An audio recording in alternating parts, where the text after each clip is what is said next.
bigyan mo sila ng wisdom magkaisa kami ngayon.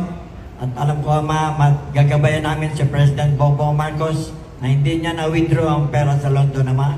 Iniwan sa akin ni Doña Josefa Idrelyn Marcos, and now we use this for the Maharlikan government. Lord, alam ko, Ama, tutulungan mo kami, Ama. Alam ko, hindi mo kami pababayaan. Masalamat. In Jesus' name I pray. Amen. Ako po pala si Minister Eric Aboy ng Kapatan, soon sa Prime Minister of our government. Sapagkat kausap ko ang lahat ng mga hari ng mga bansa, by this 2025, wala na pong bibili ng bigas. Wala na magbabayad ng tubig. Wala na magbabayad ng kuryente. Wala na rin maggagawa ng bahay ng mga mahirap, kundi puro building na po ang itatayo. At ang isa pa, ang pera ng 800 quadrillion na hindi na withdraw ni President Bongbong Marcos sa London, iniwan sa akin ni Doña Josefa Idrelyn Marcos. I'm the heir of Malayan.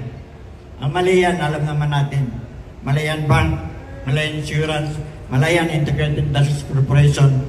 Ako po isa sa heredero na iniwan sa akin ang mga pagpapala na ito. Ako ang boy nila sa Batak.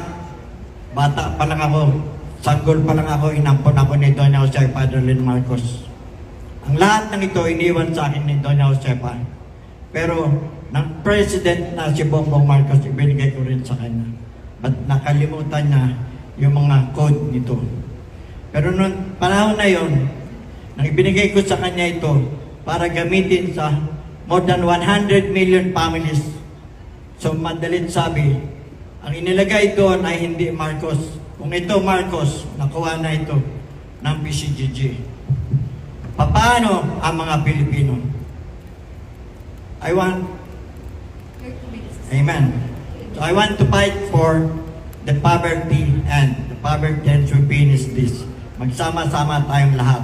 Thank you po.